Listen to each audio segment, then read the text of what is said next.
உங்கள் எல்லாருக்கும் என்னுடைய வாழ்த்துக்கள். இன்னைக்கு நான் எங்கே நிற்கிறேன்னு பார்த்தா, நான் பப்பட்டெல்லாம் செய்கிறேன்ல, அந்த அந்த ரூமில் தான் இருக்கேன். இது என்னுடைய பப்பட் மேக்கிங் ரூம். ஸோ இன்னைக்கு நான் உங்ககிட்ட பப்பட்டு செய்கிறது எப்படிங்கிறத குறித்து ஒரு அறிமுகம் கொடுக்கலான்னு பார்க்குறேன். நிறைய பேர் என்கிட்ட பப்பட்டுக்காக விசாரிப்பாங்க. தினமும் விசாரிக்கிறவங்க இருக்காங்க.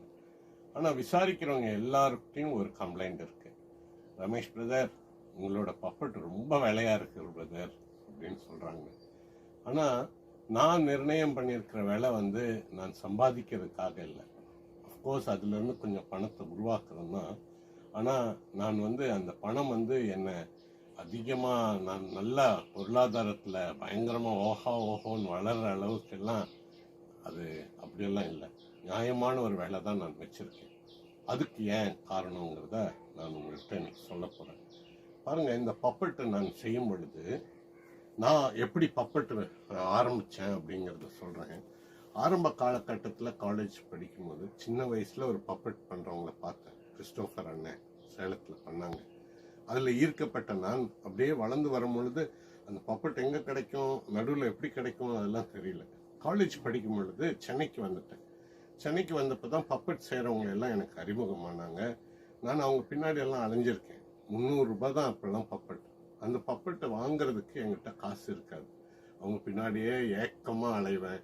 அப்புறம் ரொம்ப நாள் என்னோட குட்டி குட்டி சேவிங்ஸ் எல்லாம் வச்சு தான் வாங்கினேன். அப்போல்லாம் நான் அங்கங்கே ஊழியத்துக்கும் போகிறது இல்லை, காணிக்கல ஒன்றும் இல்லை.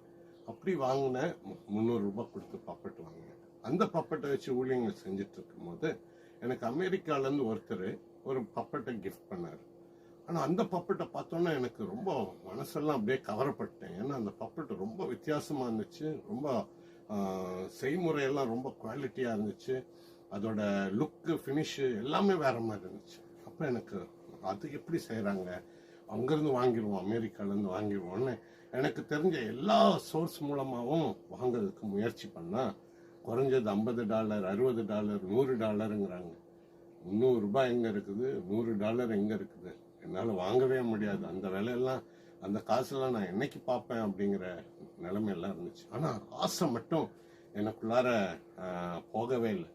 இந்தியாவில் பல்தரப்பட்ட இடங்களில் போய் தேடினேன். ஆனால் எனக்கு என்னமோ அந்த அமெரிக்காவிலேருந்து வரக்கூடிய பப்பட்டு அளவுக்கு எதுவுமே தொடலை. தேடுதல் இருந்துக்கிட்டே இருந்துச்சு. எனக்கு டெய்லரிங் தெரியாது, பேட்டர்ன் போடுறதுக்கு தெரியாது, துணிங்கள் வகையெல்லாம் பேர் தெரியாது, எந்தெந்த துணி எதுக்கு தைக்கணும் ஒன்றுமே தெரியாது எனக்கு. துணிகளை